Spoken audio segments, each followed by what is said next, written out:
Welcome back. Joe Blasco here on MUA TV's Spotlight on Success. And we have the lovely Valli Oreilly. Let's talk about something. How do you feel about people texting when they're at work? Well, kind of an off-the-wall question. Yeah, well, I don't like them texting when they're supposed to be doing makeup. But I don't care if they're on the set and they have to text and they're, One thing I'm finding, though, for myself, even with all the emailing, and I used to have, if I don't say so myself, amazing penmanship, and I took pride in my penmanship. Right. From being on using my computer all the time, I've noticed that my handwriting has gotten really sloppy. Right. So I sort of feel that might affect even the way that you hold, do makeup with your brushes. Well, the mind to the hand because path. Yeah. When I used to write letters to people or write cards to people, and I used to love, or even write in my Filofax, see how my penmanship looked. Right. Well, I hear that they've removed the cursive writing from schools. Oh, they have? They have, and now it's all computers. Yeah, that's now it's all bad. computerized. I think that's not. Yeah, I don't. I would rather. I think we're depersonalizing everything. I think that we're losing the art of communication, of personal communication. And we're all getting tunnel carpal syndrome as well. Tunnel syndrome. Yeah, carpal tunnel or whatever the tunnel is. But I know I'm getting it right here. Holland tunnel Exactly. syndrome. Yeah, that means if the Holland tunnel is if you don't want to go to New York and work. That's you have Holland right. tunnel syndrome. I love it. The only thing I can say is that if, for example, one thing I noticed when I had people working with, we had to draw tattoos on people that had letters, and the people that were younger that had been doing so much texting and everything all the time, theirs looked so much sloppier than some of the other people that were used to writing. So don't stop writing, because that's all part of the movement with the hand movement with doing makeup and everything. Exactly. I understand that you are a real dog enthusiast, right? Yes, I love dogs. If you can pan down, you can see I've stolen your dog here. Let's everybody's familiar with Rudy, but let's talk about your dogs. Tell me about your dog. Well, I've one dog now, but I've always had dogs. I've had I had a brown standard poodle like you. I had one named Moose, and but right now, he was chocolate Moose, but I spelled it Moose before Moose on Fraser. And right now I have an Australian Shepherd named Boo. Rudy, come here. Here, let's show Rudy. Let's check out Rudy. Rudy, look at the camera. Look, this is our little MUA TV mascot here. Rudy, look here. Rudy. Here, over here, kid. Over here, kid. There we go. There we go. Yeah, he's really taken to you. Rudy. Well, they can tell who likes dogs, right? He's a good boy. Yes. All right, now you know what? Let's talk about something. He's getting tired of my interview, though. He's yawning. Here, go lay down. Come on, lay down, baby. You have this mentoring project, right? That we began talking about. Explain this to everyone. It's an idea I had. It hasn't really moved much past the idea because of today's economy. It's harder to get people to sort of put out money, but there's a lot of kids out there that are less fortunate than all of us, where they don't have the finances to get anywhere near a makeup school, let alone makeup supplies, let alone any kind of education, probably even on a computer to go to the library. So after Alice in Wonderland is where I got the idea, because I had about 500 hits on Facebook, a lot of them from inner city kids in Manhattan, where from Harlem and places where they just don't have the money, and to them it's so far away to be a makeup artist or a stylist or anything to do with entertainment and fashion. They just don't think it's in their reach. So I was trying to figure out a way that we could reach them through maybe everybody can kind of make it to a library if they can, if there was any kind of classes that could be done where people could have access to them or through a library, or if they could do a lottery where, so many people put their names in, and, people could get picked through a lottery to get free makeup classes and, free lodging where somebody could sponsor these kids. Because, we could do a scholarship program. In fact, we have a scholarship program going on right now. We had a 50% scholarship program for all individuals that were referred by local 706 or 798 members. And that's somewhat changed in the past few weeks. But now what you're bringing up is a whole different type of Yeah, I mean, there's approach. some people that literally, they live hand to mouth and they Right. live in bad areas and they, their dream would be to have any opportunity like all of us have had, but they just don't think that it could it's just a dream. It's like, hallucination to them. Yes. So, I was trying to figure out a way through all my contacts in LA of coming up with, some way to finance, to help some of these kids fulfill their dream, and it's because of the economy right now, everything's so expensive. Yes. So nobody's parting, everybody's holding on Holding to on to their their last dime. Right, right. So I just kind of put it on the back burner temporarily. Yeah, So this is why we actually put the scholarship program Right. together, because we know that there are so many talented Right, people that right. really need the education, that's that want the excellent. education, but they can't afford right, it. that's excellent. Yeah, and so we'll talk more about that Right, right. and how perhaps we can Right. help with that. Right. Now there's this other, the sunscreen. Oh yeah, this other so I got segued into another project. A friend of mine that's a musician, that's quite a well-known musician, Brian Adams, that I'm sure all you guys have heard of him. Anyway, he emailed me one day and he said, do you have any suggestions to help with the albinos in Beckway? And I thought he was joking, because I thought, albinos in Beckway? So I emailed him back. I said, are you serious, or is this a joke? He said, they need sunscreen. And so I emailed him and I said, well, what is so special about the albinos in Beckway compared to other albinos all through the rest of the world? So I don't know if any of you people are familiar with where Beckway is, but it's a small little island in the Grenadines, which is near South America, near St. Lucia, near Mystique, near Antigua, and The equator. right near the equator, where the sun is really strong. And so this woman who's sort of involved with this project, she sent me a letter, and I said, well, if I'm going to really approach cosmetic companies for their help, I need, some kind of a formal letter really informing people like myself. I needed to read it at first to see what the problem is. And there's an overabundance of albinos actually in Beckway, and we're talking really bad, where they're not just one color, where they're really missing pigment, where the one part of their face is dark. Some of them can be, pure white, and they just have they're all motley and spotted, where they have black rings around their eyes and spots all over their hands and spots on their lips, which can make them, it's hard for them to get jobs, because they're, and they don't have money for makeup, and they don't have money for sunscreen, because the white part of their body gets all these, they have a huge problem with skin cancer and sores and a lot of children, and it really affects their employment. Nobody wants to hire them because of the way they look, and then when they have the skin cancer, they can't get medical treatment. So we were reaching out to a lot of cosmetic companies to see if they would donate sunscreen to, and any makeup actually that had sunscreen in it, or any Right. makeup, because to help them even their skin tones out so that they could get a job, Yeah, we can do that. I'll show you some of the colors in the lab here. Yeah.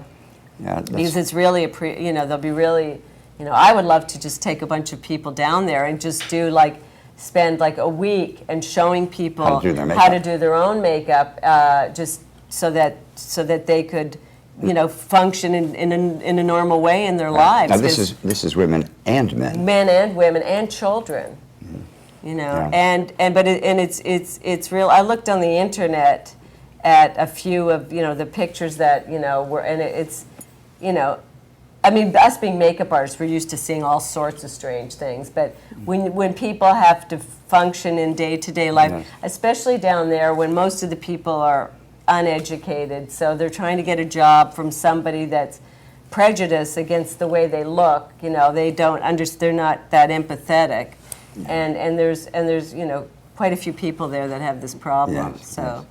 Well, But thank you for asking. yeah, Joe, well, 'cause, we'll talk about that. I think that's something that people don't realize, aren't something aware I of. didn't know about, Right, Yeah, I believe the condition is leukoderma, where you Right. have the spots of Right, white. right. And it's very pink white. Right, right. and it depends on whether they're predominantly brown or Right. predominantly They're white. yeah. You know, but we can definitely match the actual flesh tone, Right. so that you can apply the makeup directly to Right, to the right. white areas. Right.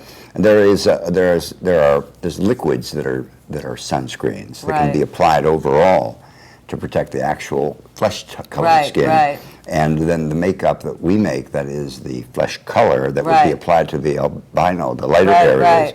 that automatically has sunscreen in it through the formulation that we use. Right, right. See, so we'll talk more Yeah, about because that. I that think would it's be really like, interesting. that's an interesting problem. Like, say, what would you do if someone sat in your chair and you had to fix that? I mean, Right.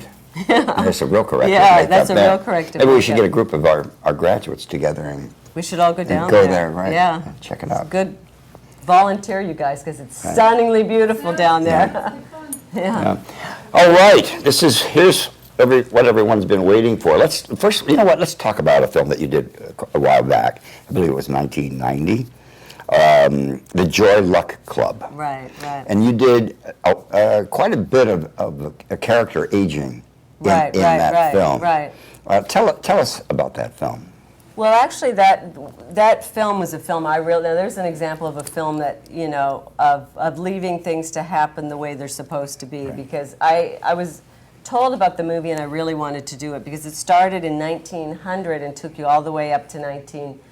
Mm-hmm. You know, or 92 or something. So it covered every period, and I had to do a lot of research on the Chinese people, and it had to be correct because they had historians there that would look and say, no, that's not right, you know. So, but they wanted me to come to San Francisco as a local, so that which meant I'd have to fly up there and pay for my own lodging, and you know, then the rate was very low, and I just thought I'm going to end up all the money I make paying for my hotel. So it's Right. you know, I just didn't feel comfortable about doing that.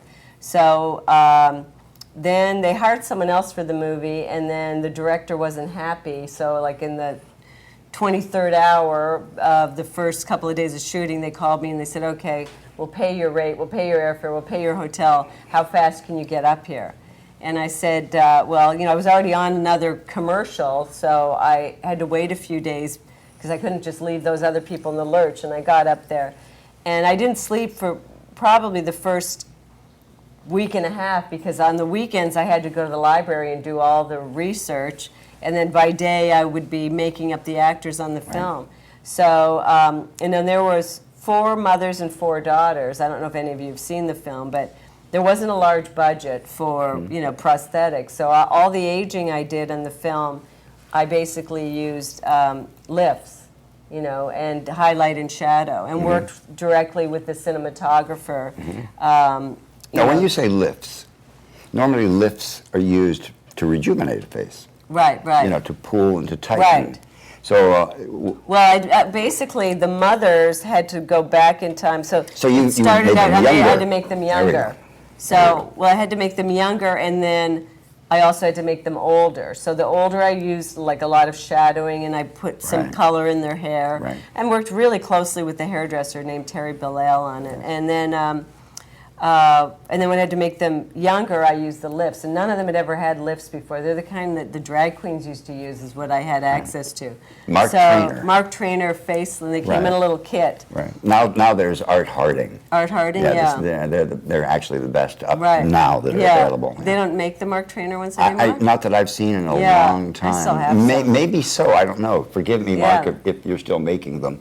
But Yeah. they were wonderful. I haven't seen them around Yeah. in a while. But I've seen Art Harding's recently. In fact, we use those when Yeah. we teach lifts in the Masters 2 Yeah, program. so we did the lifts, and these actresses went crazy over themselves, you know.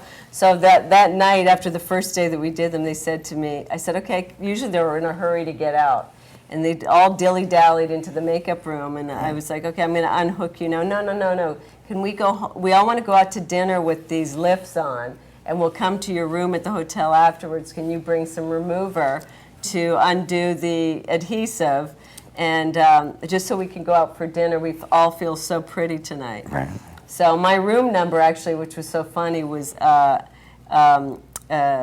911, which was like, so The emergency. yeah, the emergency number. So they all went out with the lifts on, but it really made a difference. If you can learn how to use them, they're really helpful when you have to make somebody younger. I built a career around using lifts. Yeah. And most of my actresses were, above middle age. Right. And the old trick. Gene Hibbs, who was a makeup artist who used to do Judy Garland and Joshua Gabor and so many others. I used to watch him work at ABC, and I learned from him. And he was really big at applying lifts. He was very, very good. And Ben Nye Sr. also taught me lifts. And we used to make them. There was no such thing as a pre-made lift. We used to take muslin de soie, and it looked like silk material, and glue it onto the face, and then string it over over the head with different types of thread. It's easier if they're using wigs. Yeah, and then you put it under the wig. And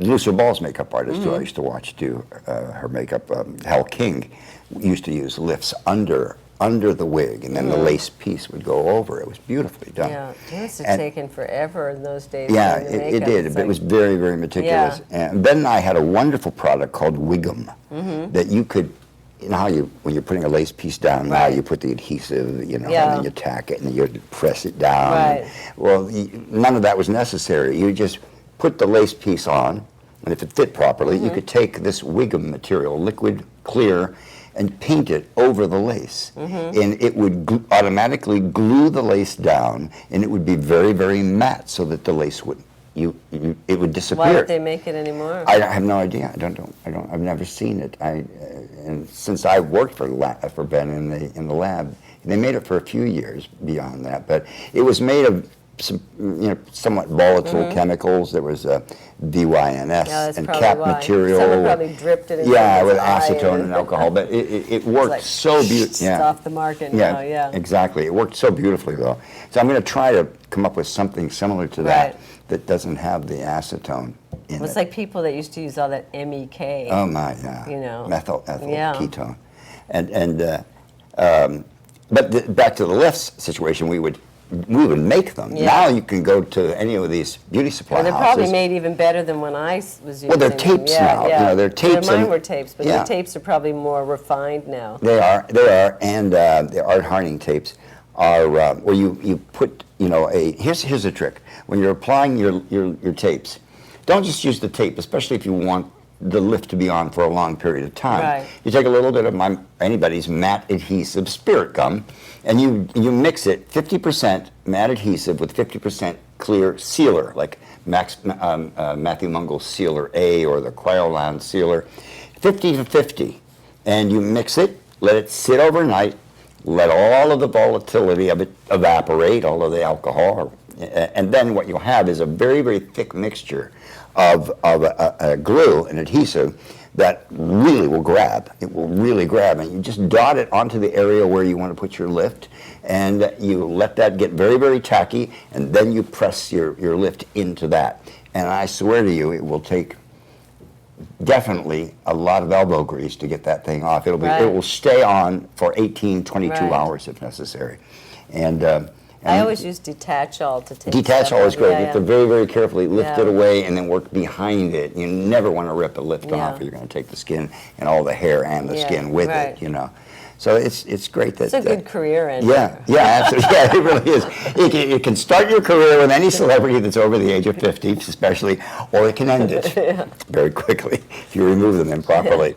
So that's terrific. And so most of the makeups were done, the aging... Right, the aging was done with and also worked with the DP, with the lighting, and then the youthning was with the lifts, with the lifts. and wonderful. tape. Use medical adhesive. Yeah, that's great. That's interesting. And we were talking about the neck, right? The lifts on the neck. Well, especially if you're working with a cameraman that's not that good with beauty lighting, and they keep the camera low, and an actress is older, and and the neck looks bad. You can actually grab the skin. I mean, you don't want to do it on somebody that's too young and doesn't need it, because they'll get really offended. But if somebody really has some hangage, I call it, then you can actually grab the skin in the back and make kind of like a crack, and take this surgical adhesive and just clean the skin with alcohol first and put the surgical adhesive 2 pieces across the crack, and it will hold the skin back. Right, right. And at least for a close-up, where that way you're covering yourself for them saying, you know, why does this look so bad, you know? Right, right. 'Cause, you know. I believe I told you, I'll share this now with the audience worldwide. I was working with another makeup artist who shall remain nameless, and who actually is a really fine makeup artist. And we were trained very much by the same person. And he came to me and he says, Joe, I was department heading something at ABC, and he was brought in to do the game show host. And he said, Joe, he was freaking out. He says, you know, they hired me because I put neck lifts on this performer, and I don't know where the lifts are. I can't find them in my case. So I said, okay, relax, because you could put anything back there if you glue it on. Yeah. Right? So I went to this first aid kit, and I got a large, thick bandage. And I said, all you got to do is to put your adhesive on both sides, and then tack it on one side, pull it, and then bring the other side and tack it down, and just use a bandage. So in a pinch, you can do exactly the same thing. You can just take a bandage, on the back of the neck, and you can use, bandages that are Band-Aids that are, even 2 inches. The more bigger problem you got back there, the larger you're going to want that Band-Aid to be. But that's fun, and this is all part of the. And a very tight ponytail works too. Exactly. Yeah, pull that skin. I think it was Marlene Dietrich, and I've got a Marlene Dietrich story, but I'm not going to go there. But Marlene Dietrich is reputed as being the first actress that actually created the use of lifts. Oh, really? And where they would braid her hair. Right. Oh, and yeah, they would lift pull it up. it, and then they put the wig over it. I don't know how true it is, but it makes But that would work the same with the braiding of the hair. Yeah, I've done it with people where they've braided the hair before. So I think it would be a little more painful. All right, here's what you've all been waiting for. All right, Alice in Wonderland. All right, just released, about a month or so ago? March 5th. Yeah, March 5th. All right, and I think probably one of the most creative makeup films to come out, definitely so far this year, if not for the entire year. And this is the young lady who did the makeup. She designed all of the makeup and also applied, and had a fantastic staff working with her. Joel Harlow was one of your key artists, right? Yeah, Joel Harlow and Patty York. They did Johnny Depp. I'm sorry, they did Johnny Depp. Oh, they did, yes, yeah. yes. And I had Paul Gooch and Terry Bellell doing hair. Yes. Deborah Coleman, Leslie Devlin, and Richie Alonso also helped. Yes. Yeah, wonderful. Really interesting work, very creative, very colorful. Oh, thank you. Yeah, it's really, it's a pleasure to watch. Let's look at a few photos from the film. All right, and we have this great photo right here, and I'll hold this up first. And it's Anne Hathaway. All right, this is the photo here, Doug, in the control room. You can pop that up. Tell us about this makeup. And let's do this rather than beginning to tell me how you did this makeup. Tell me about the inspiration. What was the inspiration for this? What went through your head in creating this makeup? So the inspiration I used when I created the characters for Tim Burton's Alice in Wonderland, I first looked at some original drawings by Arthur Rackham, who actually did the first, drawings for Lewis Carroll, and his style was kind of like a little Aubrey Beardsley. So if you guys don't know who that is, you can look it up afterwards if you're interested. Then I took into consideration Tim Burton's signature style that he has in every movie that he does, and combined with the notes he gave me in our makeup meeting and the amazing costumes that designer Colleen Atwood created, that's sort of where I got my inspiration. Her research is a great source of inspiration for me always, but I would say my biggest inspiration for the whole movie came from an artist who I was a fan of since I was a kid. Her name is Margaret Keane. She's from San Francisco. And she did those paintings of the kids next to the trash cans with the big eyes. Yes. And I sort of used some of her stuff when I did Lemony Snicket, but more of it actually in Alice in Wonderland. So that gave me the inspiration. All the characters, except for the White Queen, I did kind of dark around their eyes, like ever so slightly. Okay, so the White Queen, Tim really didn't give me that much input. He just said he wanted her hair to be white, and I had looked at the costume and kind of looked over Anne Hathaway and the way she talked, the way she walked, and once she kind of once I sort of gave it some thought, I kind of used a little bit of Carolyn Jones off the original Addams Family TV show from the 60s. I can see it. Why did you do that? I don't know. I just sort of felt that when I saw the wig, the hair parted in the middle, even though it was white and not dark. And then Margaret Keane, who I really used for all the characters, she, when I went to Tim's house in London, I actually saw that, and I didn't know this, that he was a fan of Margaret Keane, and that he actually had a portrait that he commissioned her to do of him and Helena Bonham Carter and their children. I thought, wow, that's really weird. So unconsciously, I was on the same wavelength as him taste-wise. And so between the Margaret Keane and the Carolyn Jones, I sort of, and I think he mentioned he wanted her to have a little bit of Nigella Lawson, you know, that British chef.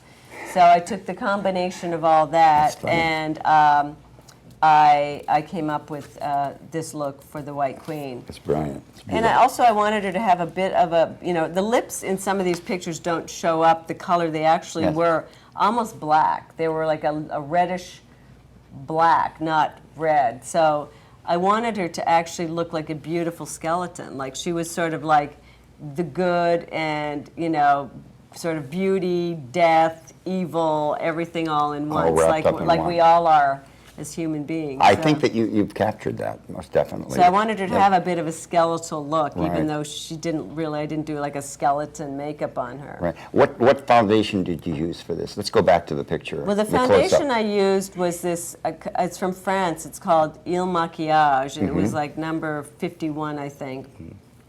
And I didn't go white because I didn't want it to look like a kabuki makeup. I didn't want it to look like a clown. I wanted to be able to see the flesh through the makeup. So I actually applied it with a brush at first, and then I used my hands so that you could see the veins. And I chose a color that had a little warmth to it, a little sort of olive to it. So I see the shading under the eyes. What did you use for that? Well, I used Shuamura products. I used a lot. She actually has purple mascara on, and I used this color that they don't make anymore by Visiora. It's called PC106, and it's a eggplant color. And I took a brush that is like a very feathery brush that had like a point to it, and I would take the brush with a dot of that dark color, and I would like in a circular motion kind of go, because I wanted the eyes on everyone to look round. Right. So in a circular motion, and then I used a color by Francois Nars that was it was like I forget the actual name of it. I have it written down, but it had little flecks of silver in it. Are these dry products? They're all dry. They're all dry. So I went around her eyes with that, and then I sort of really extended it down because all the little silver flecks kind of mimicked her dress. There were little flecks of the silver in her dress. And then I chose the nail color because she actually came in with it on the first day that I met her. And it reminded me of like Vamp, this old Chanel color that I like. Do the nails match the lips? Yeah, the nails match. So the lipstick is actually as dark as those nails. What is the lip color? It's a color that I created a long time ago, and it's called Jamaica, but it's like a blackish.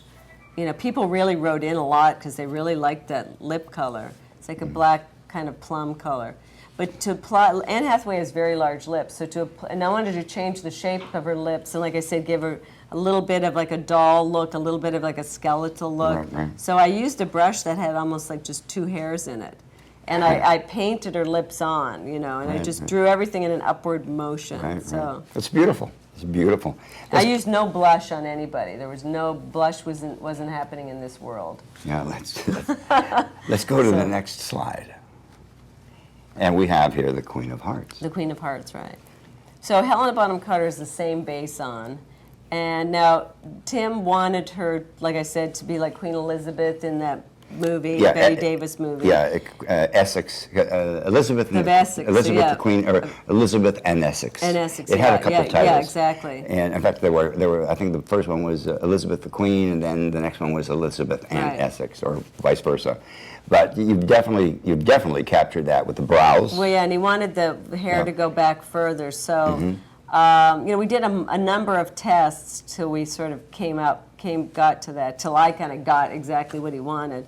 And, you know, he was adamant about a couple things. Once we sort of got it together, he wanted the blue eyeshadow to go all the way up to the eyebrows. And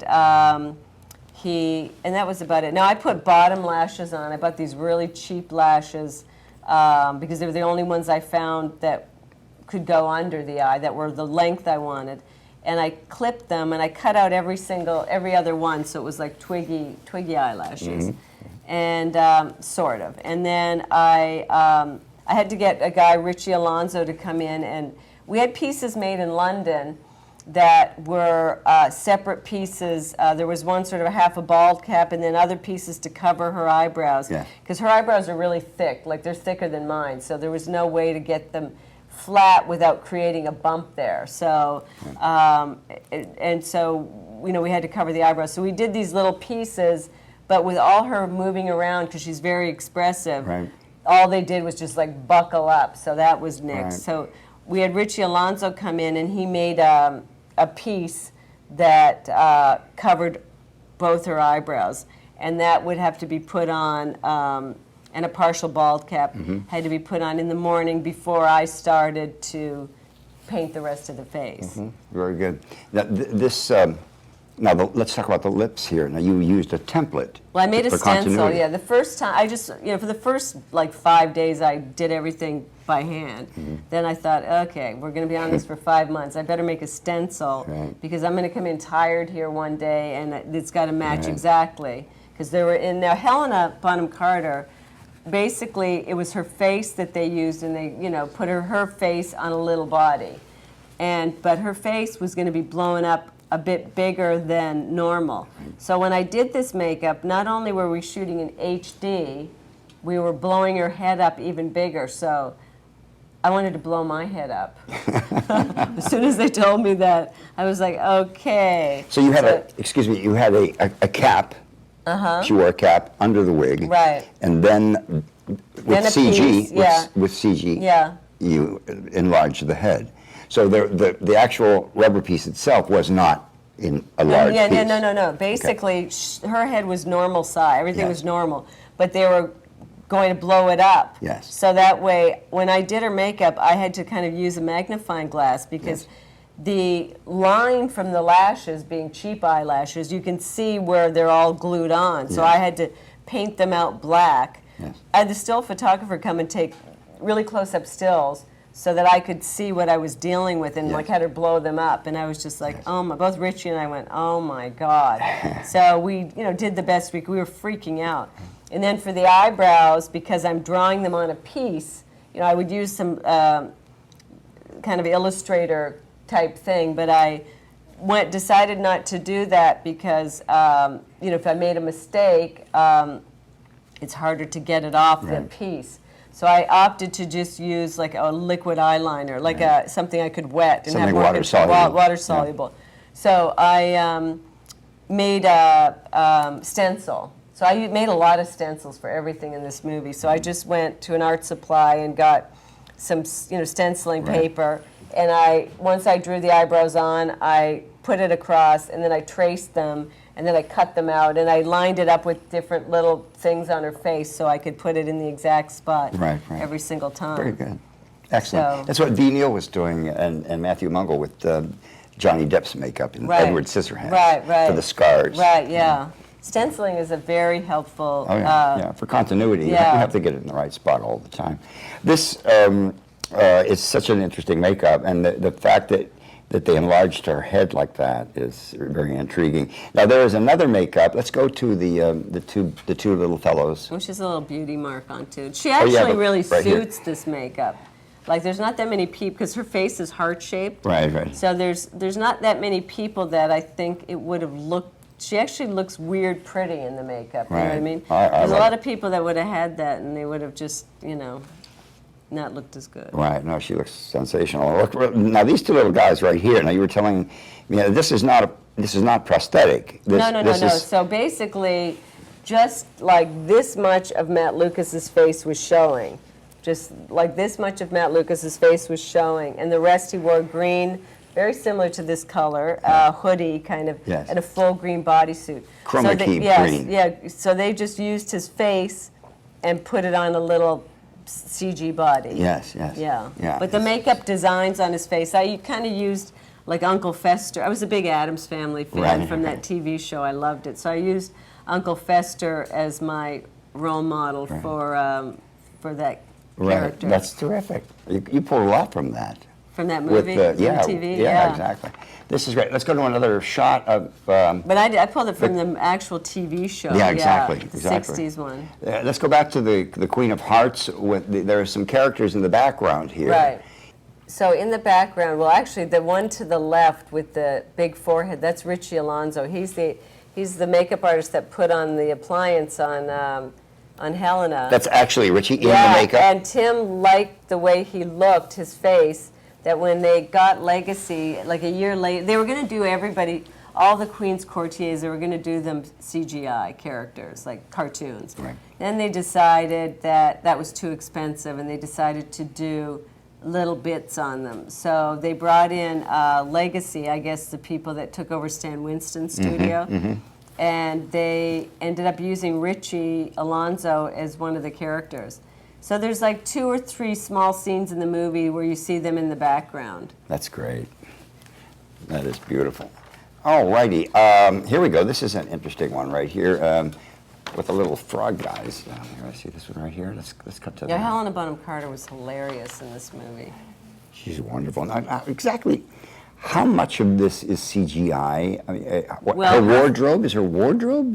Yeah, I mean, all she CGI. wore, this wardrobe was designed. I'm not sure what they did with that, because when she was acting in the movie, she didn't want to wear a green outfit, I forget, a mocap outfit. Right. So they actually made her a whole costume, because she felt that her movements and everything Would as the be- queen wouldn't be the same. She needed to feel the walking with the dress Exactly. and everything. So she actually wore this. She wore in this front dress. of the green screen. Yeah, so I'm not sure if they shrunk that down or they It looks just, as though, they yeah. just copied, because the costume was all designed and made. So I don't know if they used the real costume or they just made one. Yeah, it looks as though they enlarged her head, Yeah. and her body is all anatomically Yeah. correct. And the little frog guys over here, this is all CGI. Yeah, that's all obviously, CGI, yeah. It's terrific. Wow, what a fun film. Great. You enjoyed working this. Oh yeah, it was fun. Yeah. So it was hard work, but it was fun. All right, so now, And it was different because nobody knew, it was all new, what do you call it? Technology. Technology. Right. Because it was mocap, HD, 3D, you name it. Right, It was, right. They were all putting it in Every there. D. Yeah, every D. it's an ED. Yeah. So, what do you think of this new HD and all of this and how it's affecting makeup artistry? Are you... I'm not a fan, to be honest. I think it makes people look, I don't really want to see up that close. I don't like the way, they can make as many HD makeups as they want. I just Right. think that, It's not about the makeup. No, it's the application, They keep saying HD makeup, you need this and you need that. That's a bunch I of think bunk. it's, yeah. It's I mean, marketing. it's hype. marketing, because I think that you just have to know what colors to use and you use less of them. And how to apply How it. to apply it and Yeah. use less of it. I think you can buy HD this and HD that, and I personally don't think it makes a difference, No, you know. no. So if people want to go out and buy a bunch of HD makeup, that's really, go ahead. Right. But No, I it's think- marketing gimmick, and any true professional in the industry yeah. really understands well, that. people are buying it up. Oh, they're buying it up, but they buy up a lot of things Yeah, that they that's shouldn't be true. buying. Right? So, this is just an amazing film, and tonight I'm very happy to have you as a guest at my home. Well, thank and you. we're going to have 25 or so of our students also at my home this evening. I have a theater in my house, kind of a small screening room. Right. And we're going to do, we're going to run one of the films. I believe it's going to be Lemony Snicket's. Right. And you can, aside from obviously the makeup that Bill Corso did, there are many other makeups in the there's a film lot of other that you makeups, did. yeah, In yeah. fact, let's talk about that Yeah. because we're going to be seeing those makeups this Right. evening. So and obviously Bill did an unbelievable job, a fabulous job, working with you, creating that character, which he told me was fashioned after a fellow who used to work for me, Baron Franz von Mock. And if you saw, I've got to find a picture of Baron von Mock because he actually did. Yeah. I can see how he did. And so let's talk about the other makeups because when I was watching that film, I mean, there's so many other makeups in the film as well that you did. Right. Right? Tell us about those. Right now you're seeing the two kids that were the leads in Lemony Snicket, A Series of Unfortunate Events, which was a series of children's books made into a film, and that's Liam Aiken and Emily, I forget her last name, but anyway, she was a young girl from Australia, great actors, and the little baby that plays their sister, we actually had twins, that one of them hated being on camera and the other one loved it, so we used to make jokes all the time about one was at craft service while the other one worked all the time, and they will grow up with a grudge because they had to split the money. Right, the good twin and the evil twin. Yeah. So, but Here it was a period film with a whimsical twist. That actor in the background that you see is Timothy Spall, who's a very famous British actor. He's in all of Tim's movies. He's been in movies with Tom Cruise and Last Samurai, and he was in Topsy Turvy. He's been in a lot of things. And so what I did with this film is I took the Edwardian period and gave it a whimsical twist. So that's Billy Connolly, and he has sideburns and a little zeet laid on and part of his mustache. So I laid some of that hair on because he showed up on the day and didn't have anything. He has long hair. Yeah, he has long hair. That's his own hair. And who was the hairstylist for this? Mitch Stone. And that's Jim Carrey, Meryl Streep, and that's all a backdrop there. The sets were phenomenal, and we really should have won an Oscar for that. Rick Heinrichs was the production designer. It's beautiful. Excellent. And there's you and I. And there we are. And who designed these beards? I think I did that. Didn't I lay that beard on you before the interview? Well, if you did, you're... Yeah, it's pretty good, huh? Yeah, not bad. You know something, this has really been just a great pleasure. Oh, good, I'm glad. Having you here. I'm glad. You know, as I said earlier, and I'll say it again, there is no wonder after having this interview with Valli that you are as much in demand as you are. Thank you. Thank you, Joe. Thanks a lot. You know, I've seen your name on the screen so many times. And at first, you know, I had a girlfriend by the name of Valli O'Tooey back in the day, and way back in the day.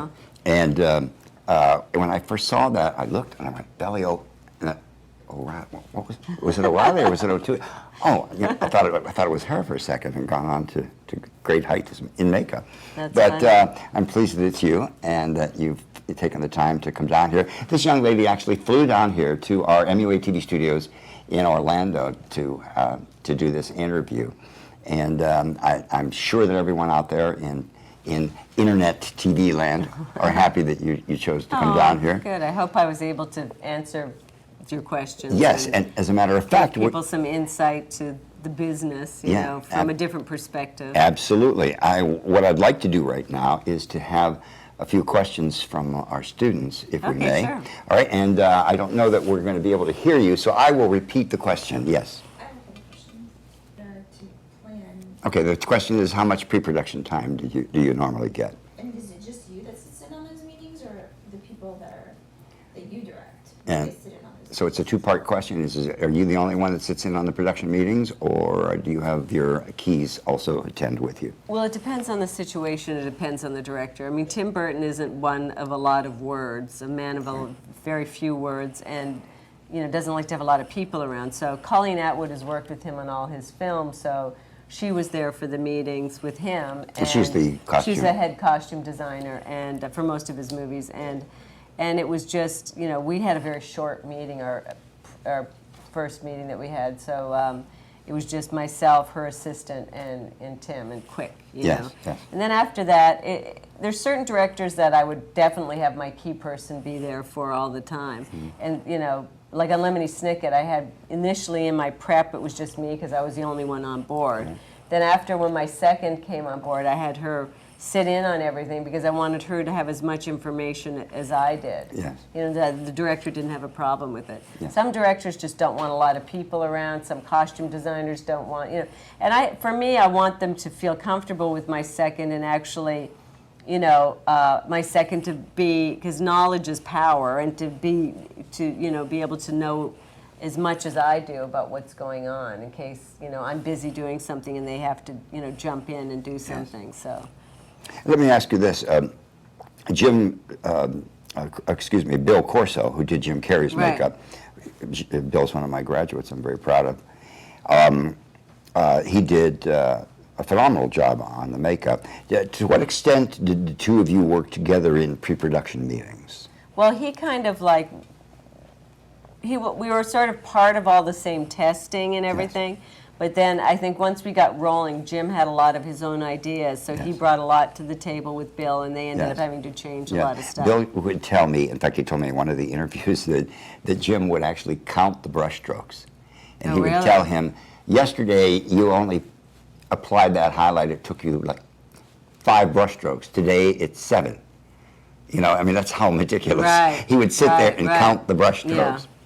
Pretty amazing. I've had people tell me, why are you doing this in this order? Yesterday you did this, this, and this, and this way you're doing it then. I said, That's right. I just do whatever So if I'm not order, bored. you know, I just do whatever order I think of that second. It's all going to get to the same place. Exactly, as long as it looks the same. But yeah, mainly with Lemony Snicket, we did weeks of testing because we were going to try different film process. So we had to, every single thing showed up. I couldn't use any powder. I rubbed all the makeup in with my hands, and you know, it was really hard because those kids were going through puberty, so they had a lot to cover up. Yes. And you know, we had no, and they used, it was almost worse than HD with the film process they used. And all the whites everything looked darker, so I couldn't use, I had to be really careful in my choices for lipsticks or It was for very anything. contrasty. Very contrasty. Yeah. So what looked like a no makeup, if all of a sudden you could see it on screen, would look like way too much makeup. So, Very good. answer your, okay. Yes, and many times over. Next question, please. Hi. Yes, go ahead. What's your personal, your hand? Okay, the question is, what do you prefer? Do you prefer working with a brush, a sponge, or your fingertips? Well, in all honesty, I prefer to use my hands, to tell you the truth. But in today's world of like germaphobe and people getting sick and everything else, it's like, it's easier for me to do that when I'm a personal to somebody, and I can ask them, would you mind if I use my hands for a lot of it, and I'll clean my hands. And I mean, I'm always cleaning my hands anyway before I, you know, and clean everything. It's like I clean all my brushes. I never use the same brushes on another person, so I prefer hands. Second, I prefer brush, and probably third, sponge. But it just depends on the person, you know. There's to be honest with you, there's sometimes people sit in your chair and you want something that's going to give you as much space between your hands and their face As possible. as possible. But there's a place for each of these, obviously. You know, there are certain materials that you can only apply. Is that bad that I said that? No, it's very good. I was going to throw a mop in there, too.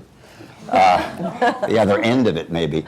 There's a place for every one of these, depending on what you're applying. Yeah, depending on the situation, you know, yeah. I mean, definitely around the eyes, I don't really use my hands. I use a brush. I'm just trying to get a feel of what everybody Yeah. does differently. Yeah, Right. and also, though, I have a thing of, you know, I try to use things that I can wash and not, you know, be throwing away stuff, you know. Exactly. Yeah.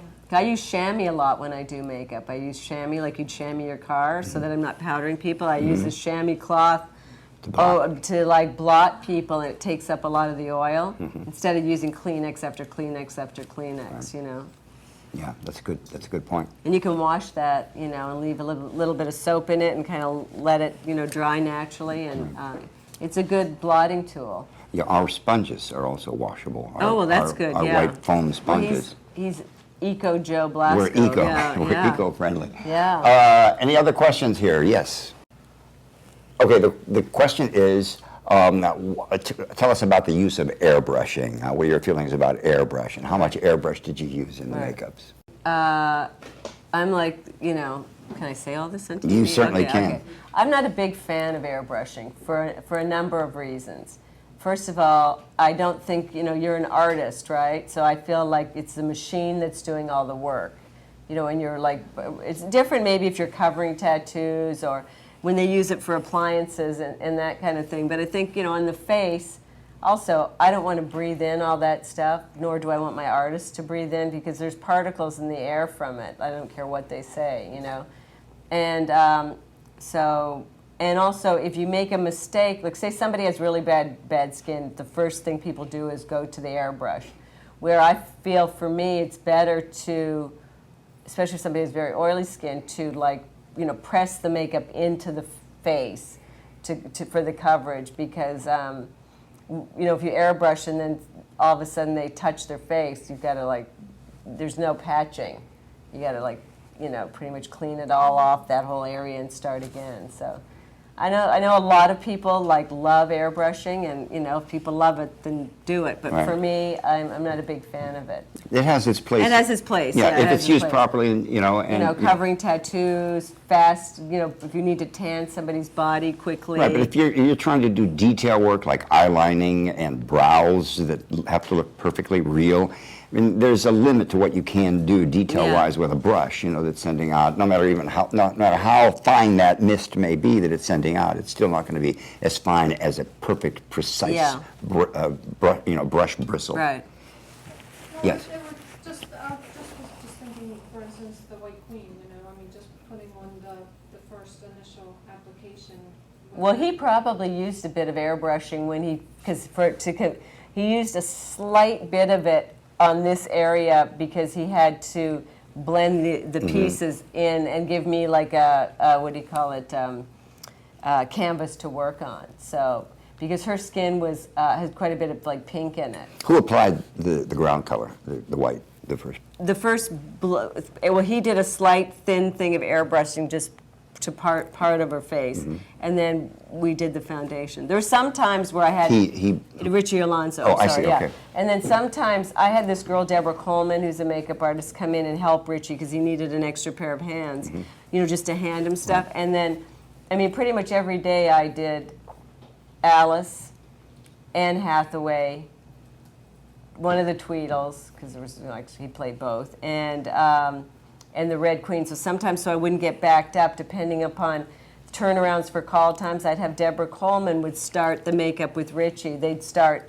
the foundation for me, and then I would just go in and do all the do all the the lashes and But it was not a one-person job, just because she was in makeup for 2 and some odd hours just for the pieces. So we tried to double team. I'd have her help me hold the stencil on so that I could draw the eyebrows on, and just because we were in a small little crow's nest of a trailer, and we couldn't have Helena get up and move somewhere else. So we tried to do it all, in the room. And let me ask you this question, if I may interrupt the students. Removal crew. Did you have a makeup removal crew, or did all of you? No, we were the removal. You were the removal crew as well. We were the whole. Well, you really had your work cut out for you. Yeah, so didn't at the end of the day, well, Richie actually, all he had to do, which I shouldn't say it like that, all he had to do, because it was a big job, and they had to come in really early, because she had to have her hair, slicked down before they did any of that. So the hairdresser first had to slick her hair and pin it. Then she went to Reggie. And then so then he did all his bit. And then, so we had it timed just like an assembly line. Right. And then by the time I'd finished doing the White Queen's makeup, Helena was ready for me to go up the stairs to do her makeup, and the White Queen would go into hair. Right. So we had it just like, kind of like a little factory. Right. Tell me what you definitely did not like about working with green screen, because most of it's green screen. Well, what I didn't like was how it really, I feel like it impaired my eyesight. because I have green eyes, and I feel like my eyes probably absorbed too much of the green. It made me really tired, and it made everybody kind of edgy. And like Tim Burton had to wear like rose glasses because it really affected his eyes. And some people it made dizzy. But sometimes I'd have to touch up the makeup in the green screen, and I found it really hard. Yeah, some of the green reflects on the Well, with makeup. the white makeup, I had to. That's another thing. When choosing the right color of white, I had to make sure that it wasn't white because otherwise they'd have mint skin Right, tone. yeah. So there had to be the right type of Neutralizing white. yeah, in order to have it look right, or we'd have mint green looking people. So that's why it had a little bit of a rosy kind of Right, look right, to it. right. It was off-white, but it still had a rosy Like undertone. a little bit of a rosy olivey kind of Right, undertone, exactly. yeah. Right. Which would neutralize the green reflectance coming from the green screen. Because I was worried about how the other tones of the makeup would look in the green screen. That Right. was a big worry. Yeah, how did they light the green screen to minimize the amount of light reflected from it onto the face? Is there any, were they lighting it from the floor up or what? No, just they lit it normally, which I think some ways we could have used a bit. And more. how far away from the green screen were the performers usually? Well, everything was green. That's the thing that was weird. The whole studio, The entire floor. right. When you'd walk in, it was all walls, ceiling, floor. Everything was green. All the props were green. But where they were positioned, if you were to measure from where the performer was positioned, Right. how many feet from the green screen were they? Well, everything was green screen. Well, no, I know that. Yeah. But behind them, how far away from them was the green screen? I couldn't. Because tell ya, we had the same problem here. Yeah. Believe it or not, we're really not outdoors. Should I not say that, perhaps? The closer we get to the green screen, Right. the more green halo there Right, is. yeah. And then we begin wherever there's that green reflectivity. Well, they were all over because the whole Yeah. stage was green. Well, so screen, it's just an amazing feat. So they were that- like in this, like they had green furniture, like things Right. that were made out of. Most of the actors they had would to sit- act. right. Well, they'd sit like on these boxes that were supposed to be like the Right. throne, and then they would be, different people were different heights. So Right. they'd have Alice would sometimes be acting with Johnny, but sometimes she'd be like 11 feet tall. So, she would always be acting with golf balls, Right. and tennis balls, and, Right. So all the props were green, all the furniture was Yes, green. So yes. they'd be in different places, just like you would on a normal set, but everything was made out of this green. Right, exactly. Yeah. And I would think also they may have had a lot more expensive setup and equipment, and they would be able to Right, well, computerize everything just perfectly, whereas we are Well, the working- whole set was computers. That was Yeah. bizarre. Like you could see all 360 all the way around was Mac computers. Yeah. Everybody sitting on these computers, Yeah. and so and you could go around from time to time and see the motion capture on the screen. It was really interesting. I was too busy to look at it all That's the time, fantastic. but yeah. That is just great. Go ahead. They airbrushed Johnny Depp. I Okay. think Patty started off applying his foundation, but then I think Joel was used to airbrushing, so he Yes. airbrushed. Yes. So, Fantastic. So you can see the difference when you look at Johnny Depp, which is an airbrush makeup, compared to the other. Right, right. You know what? Well, maybe when we shoot in Hollywood at MUA Yeah. TV, we might be able to get your whole crew together Right. and do a great little show, a little closer to the Academy Award time. Yeah, perhaps. sure. Maybe if you can. If Okay. Joel's off on Pirates of the Caribbean Yeah. now. Okay, we have another question right here. You touched on it earlier, but just like, what do you think is the best method for keeping continuity throughout the film and through the different characters? Okay, I'll repeat it. Yeah. I'll repeat it so everyone. What is the best method for keeping continuity throughout the film? Sketching in a piece of stone. No, I'm just kidding. It's like probably. Well, you're so lucky that I didn't start. We had Polaroid film, so you guys have digital, so you Right. can see exactly how everything looks. You can get programs now on your digital camera where you can actually draw on the pictures too if you need to like draw, print it out, and then you can make little notes on it, like. Depending upon what you want to keep track of. If it's just, I do charts where I actually take the actual makeup and I, kind of color in a face chart for the women. And if it's, facial hair, I measure everything so I know the length of it, and sometimes trace the shape of it on a piece of paper so that if something happens and it gets lost or somebody has to duplicate it, You have it. and you turn all that stuff in at the end of the movie anyway. Pretty detailed. Yeah, I'm pretty detailed with matching, Not everybody is. I've worked on movies where they just give you pictures and there's no scene numbers or nothing, and you just have to Right. try to figure You it out. wing it. Where if I'm like covering for somebody or doing reshoots. Yeah. So I like to leave it for people so that they don't have any questions. Right. Any other questions here? Any other questions? All right. Look Well, at them like soon I'll be like this has like been a slouching really terrific interview. Valli, I can't thank you enough for Okay, flying good, down good, here and good, being good, part. good, good. Valli Oreilly.